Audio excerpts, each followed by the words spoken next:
on expenditure. Like, it's not directly based on, it's not charged directly to individuals or to firms. These are taxes that are charged based on what you buy from other firms or what you buy from other businesses. So that's why we call it an indirect tax. So an indirect tax is a tax. It is a tax on expenditure. So when we talk about expenditure, we're talking about goods or services that are purchased. So we have two types of indirect tax. We have the ad valorem tax, which is the VAT. So we have, let's say, the indirect tax now. So we have the VAT and the unit tax. So the VAT, call it ad valorem tax. Ad valorem tax. This type of tax is charged on the quantity bought. Well, the quantity you buy, they charge you tax on the quantity you buy. Do you understand? That means the figure of what you buy will be charged on. But for unit tax, the difference between value-added tax and the unit tax is, for the unit tax, you are charged on each quantity bought.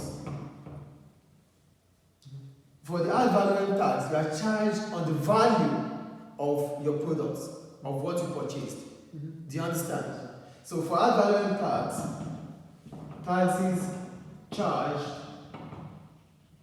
on the value of products or service. Here, tax is charged on the quantity of products. Do you understand the difference? So either ways, they are both what? Indirect tax. So an indirect tax is what? A tax on expenditure. So whatever you buy is an expenses, either in good or in service. It's always an expenses. So you will be charged on it. So the taxes you are charged because you have purchased the product or they've rendered you a service that you have to pay for is what we call indirect tax. Is that clear? Okay. So now, so we have taxes. As we have taxes, also we have subsidy. So what's a subsidy? So subsidy is a financial grant from government to encourage consumption or production of goods and services. You understand? Here, you're being charged by government. Here, government helps you out financially. Do you understand the difference here? Here, you are paying government for a service or for the purchase of a product.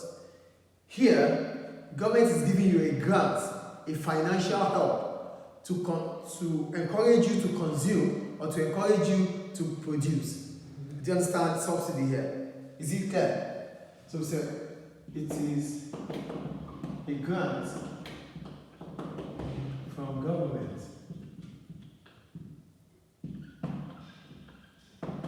to encourage consumption or production. So, a subsidy is a grant from government to encourage us to produce more or to encourage us to consume more. Because if subsidy is given, it makes the prices of goods and services to become less, to be affordable. Do you understand? So for consumption here, it means prices of goods and services become affordable. For production, the cost of production reduces. So when the cost of production reduces, firms will be motivated, will be encouraged to produce further. Do you understand the difference between consumption and production here? For production, with subsidy, it reduces the cost of production because government is helping financially. For consumption, it reduces the price of goods and services, which makes it easy for consumers to buy more of goods or services. Is it clear? Okay? So, the first one we talked about was on unit tax. Now, let's talk about the incidence on ad valorem tax, that's VAT. So, if there's an incidence on ad valorem tax, that means there's a tax charged on VAT. What will be the situation? So look at the graph we have here. This is a graph, a typical graph for VAT. So, and these are the situations that will occur with the graph. So, with the incidence of ad valorem tax, that means taxes has been charged on VAT. The first thing that will happen is that the supply curve will shift upward from S1 to S2. So, the supply curve will shift upward from S1 to S2. So, supply curve will shift upward from S1 to S2. Is that clear? Then as a result of that, the original equilibrium price and quantity will be OA for original OB for the original quantity, OG for the original price. Do you get it? So it is OG-OB, that's the original equilibrium quantity. Do you get it? So the original equilibrium price and quantity will be OG-OB. Is it clear? So, new equilibrium price and quantity will be, because now there's a supply curve that has shifted from S1 to S2, making our original equilibrium price and quantity to also move. The supply curve has shifted from S1 to S2. The original equilibrium at S1 was OG-OB. Now that the supply curve has shifted upward to S2, then the new equilibrium price will be OF, and the new equilibrium quantity will be OA, a fall in quantity. So the new equilibrium price and quantity will be OF,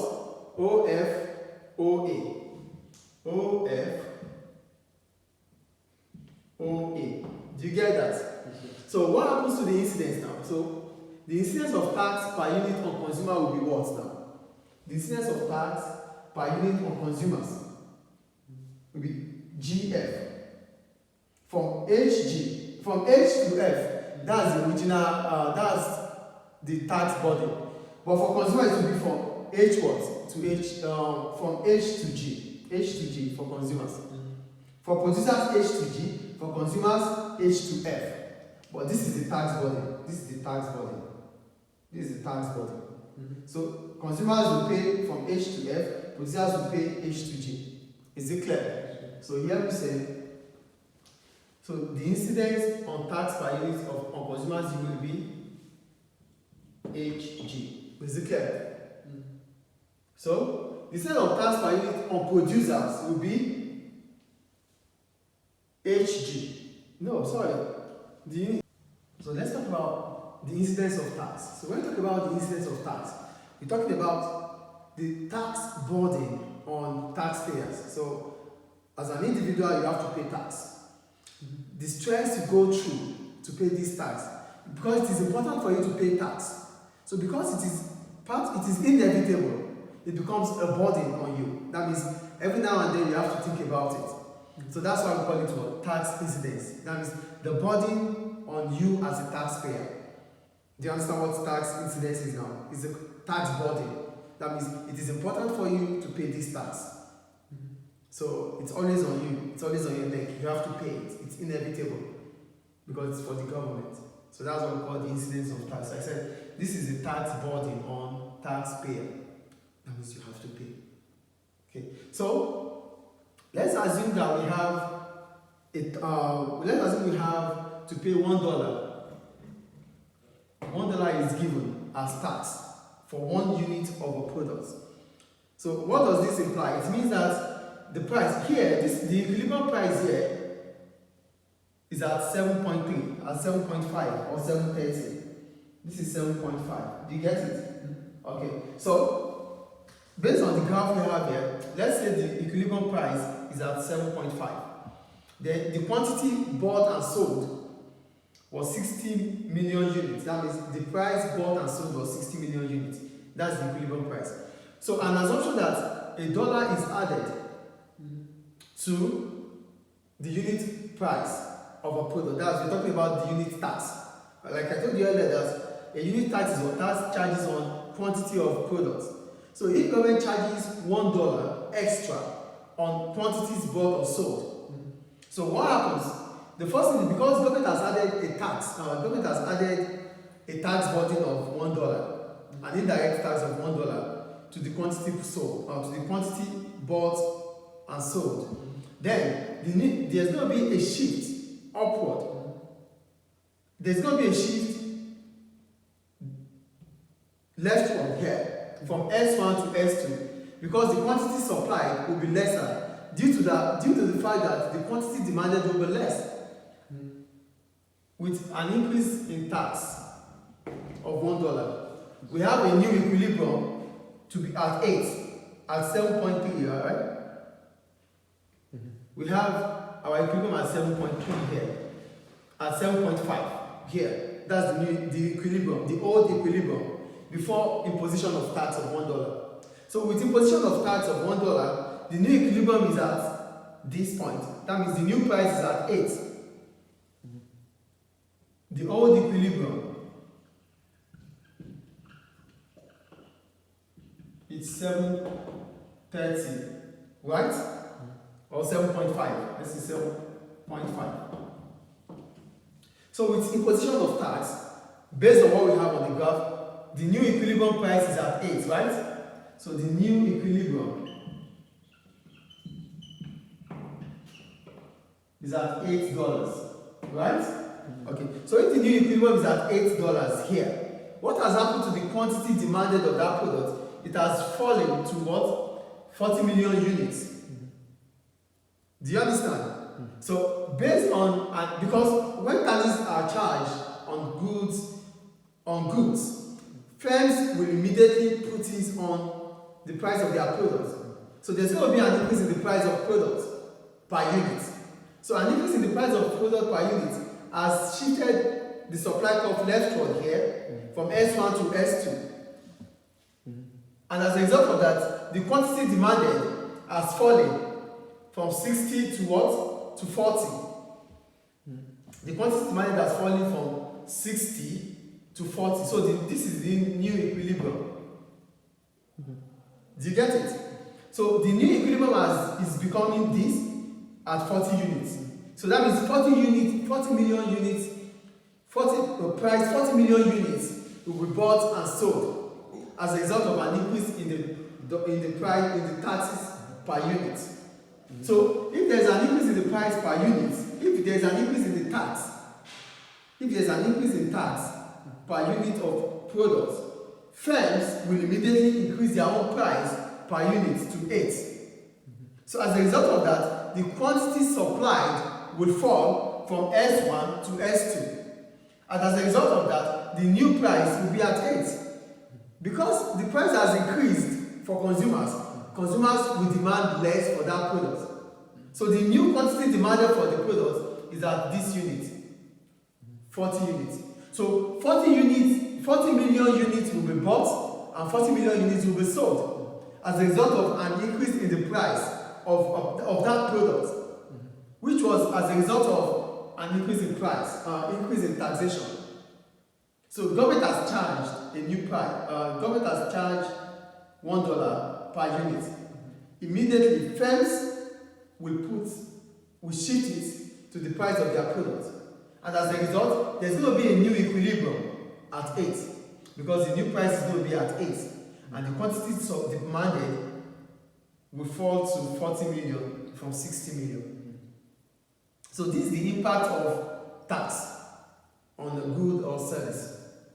The prices, as government pays taxes on goods that will be sold, firms will immediately place the price, shift the burden on the product for consumers to purchase. So when consumers purchase these products, the price at which consumers are used to buy was at this point. Now it has increased, then the quantity demanded will fall. Do you understand? So an increase in taxation will reduce the quantity supply of a product from S1 to S2 and reduce the quantity demanded of that product also from 60 million to 40 million. So do you understand the impact here? The impact of an increase in taxation has led to what? A fall in the quantity supplied from 60 to 40 and shifting the supply curve from S1 to S2.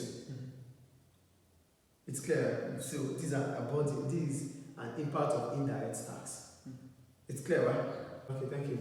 So the incidence on tax per unit of consumers will be HF. Consumers are going to pay HF, producers are going to pay HG. The total incidence of tax is from H to F. But for consumers, they're going to pay between H to F and producers are going to pay H to G. Is it clear? So the incidence of tax per unit of consumers will be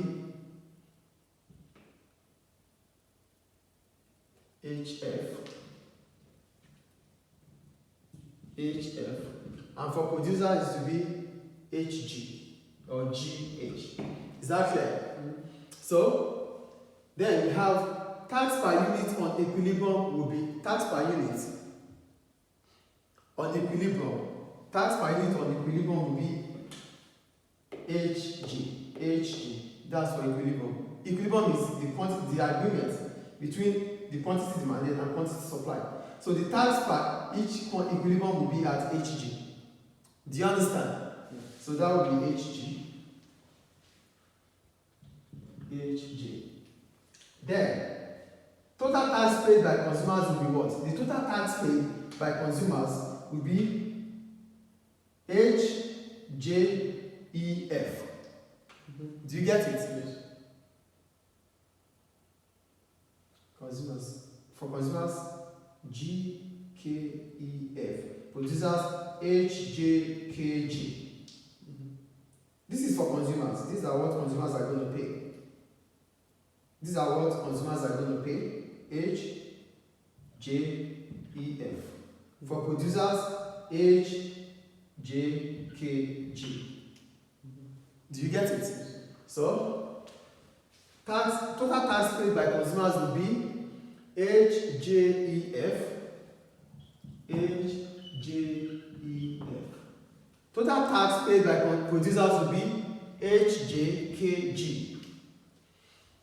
Do you get it like that? Okay. So what will be the total tax revenue of government here?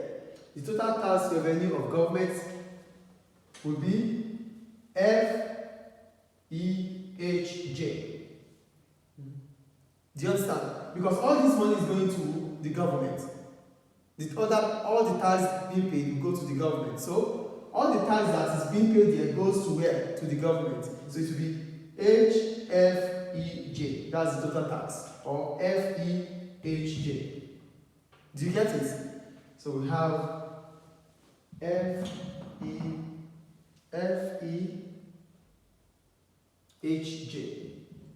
or GH. Is it clear?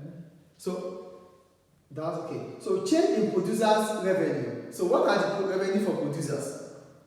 The revenue for producers is OBCJ. That's the revenue for producers. OBCJ. That's the old revenue. So the old revenue is OBCJ. Minus what? The new revenue. What's the new revenue? OAJH. The new revenue is what? OAJH. Right? Great. Minus OAJH. Are you getting it? Yeah. So, now, what will be the change in consumers' expenditure? Who are the consumers? Those that buy. But there's an increase in the quantity demand. There's an increase in price, which has increased in taxes. So what will be the change in consumers' expenditure?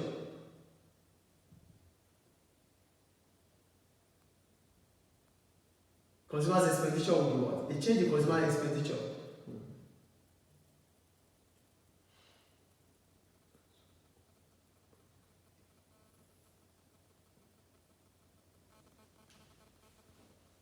OBCJ, OAEF. Well, I was going to say OAEF. Do you get it? Yes. For consumers before now, they buy at OBCG. That was what they bought before. But there's a fall in the quantity demanded. So it will be what? Oh, okay. Do you get it? So it will be OBCG minus OAEF. Is it clear? OBCG. This should be OBCG, not J. OBCG minus OAEF. I know, I'm saying J instead of G. OBCG minus OAEF. Is it clear? Because before now, consumers, they buy at OB. They buy at OBCG. That's what they used to buy.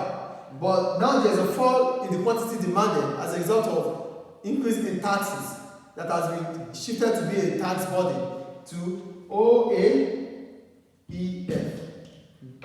Is it clear? Any question about it?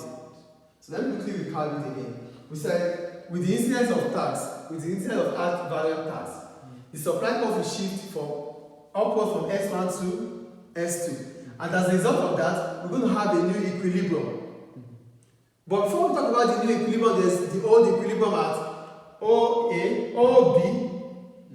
OBCG. That's the old equilibrium.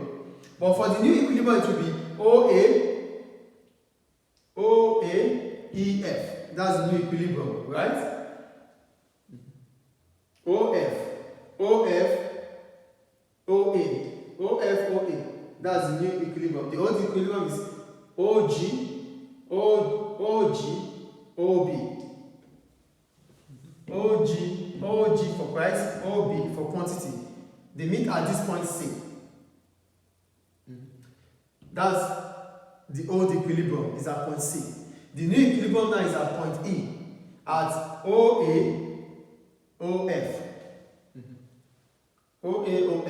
Then the incidence of tax.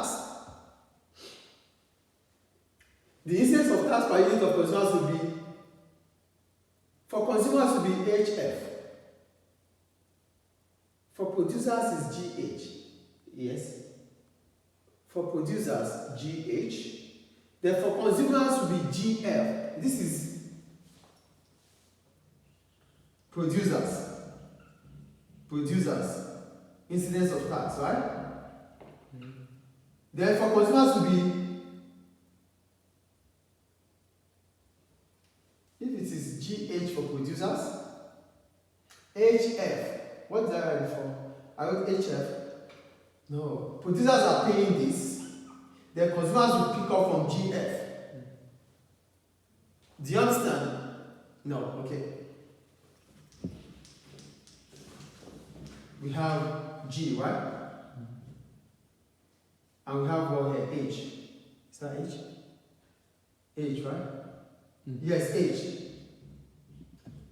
At H. So this is the tax body. This is the tax body. For this tax body, producers, this is the tax body. That means this is the total revenue government is going to get. For producers, they pay between GH. So the rest will be paid by consumers. So the tax burden for producer will be GH or HG. While the tax burden for producers will start from where the consumer the tax burden for consumers will start from where producer stops. Consumers are going to pay more than producers. Do you understand? So that means the tax burden for producers is GH, while the tax burden for producers will be GF or FG. Is it clear now? So here, GH for producer, then FG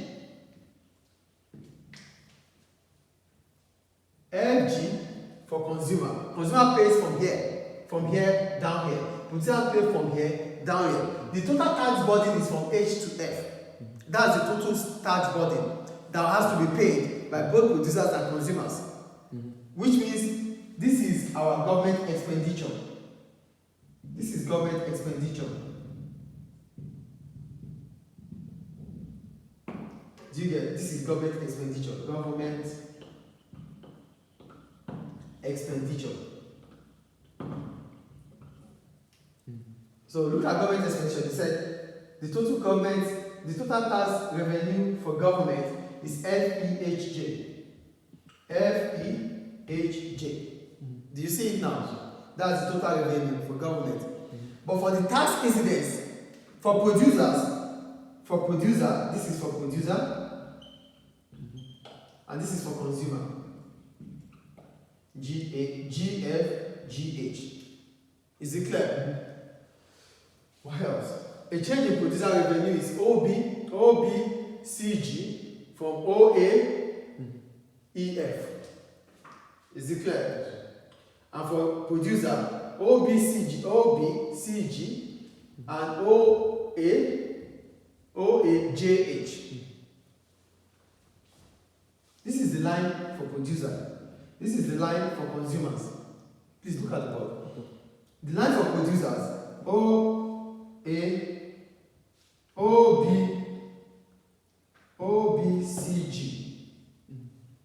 OBCG, that's for consumer. Then OAEF, that's the change in the quantity demanded as a result of an increase in taxes. Do you understand the changes now? Because the supply curve has changed from S1 to S2, everything about producers and consumers will change. The equilibrium price will change. The equilibrium quantity will change. The quantity demanded for goods and services will also change. Do you understand? And as a result of this, government revenue will increase. Do you understand? So government revenue now will be from HJEF.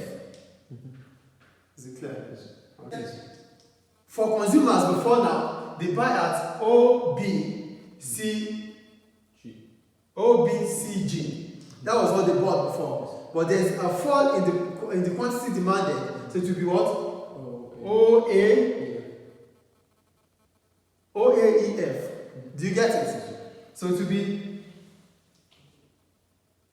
OBCG minus OAEF. Is it clear? OBCG. This should be OBCG, not J. OBCG minus OAEF.